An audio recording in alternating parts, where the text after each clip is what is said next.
हैं कि माननीय प्रधानमंत्री जी के विजन के अनुरूप और माननीय मुख्यमंत्री जी के मार्गदर्शन में आज बद्रीनाथ और केदारनाथ धाम में कई हजार करोड़ रुपए के लागत से पुनर्निर्माण के कार्य हो रहे हैं। दोनों धामों का विकास किया जा रहा है, वहाँ सौंदर्यीकरण किया जा रहा है। उन धामों के वहाँ पर यात्री व्यवस्थाओं को लेकर के, यात्रियों की सुविधाओं को लेकर के तमाम तरीके के विकास कार्य वहाँ पर संचालित हो रहे हैं। और आप ये भी जानते हैं कि गत वर्ष बड़ी भारी संख्या में तीर्थयात्री श्रद्धालु हमारे धामों में आए थे और इस वर्ष भी बड़ी संख्या में श्रद्धालुओं के, पर्यटकों के प्रदेश में आने की संभावना है, जैसी हमको जानकारी मिल रही है, सूचनाएं प्राप्त हो रही है। तो उस दृष्टि से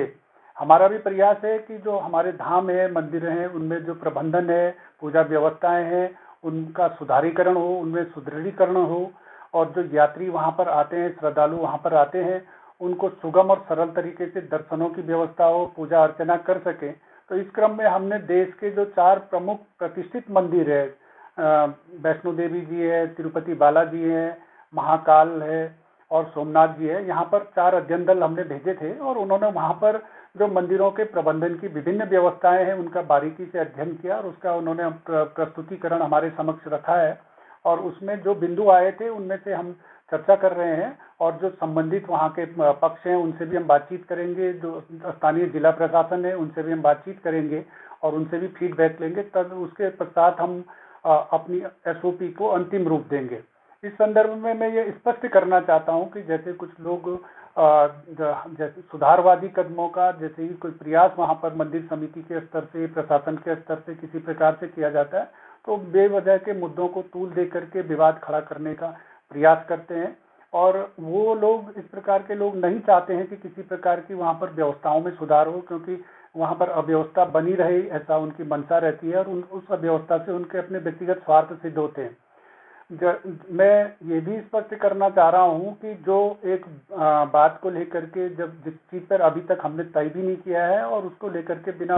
वजह विवाद बनाया जा रहा है कि जो धामों में तीर्थ पुरोहित हैं उनसे जो दक्षिणा लेते हैं उस पर प्रतिबंध लगाने का मंदिर समिति योजना बना रही है। ऐसा किसी भी स्तर पर नहीं है। जो तीर्थ पुरोहित वहां पर दक्षिणा लेते हैं उनका परंपरागत हक है और मंदिर समिति जो तीर्थ पुरोहित के हक हैं, उनके दस्तूर हैं, उसमें किसी भी प्रकार से हस्तक्षेप करने की मंशा नहीं रखती है, न उसका उद्देश्य है। मंदिर समिति ने हम जो चर्चा कर रहे हैं अभी, जैसा मैंने पहले भी कहा, अभी हमने इसमें तय नहीं किया है, अभी कार्य योजना को अंतिम रूप नहीं दिया गया है, लेकिन हमने जो चर्चा कर रहे हैं, जैसा कि हमने जो अध्ययन दलों ने हमारे समक्ष रिपोर्ट में भी अपना दिया है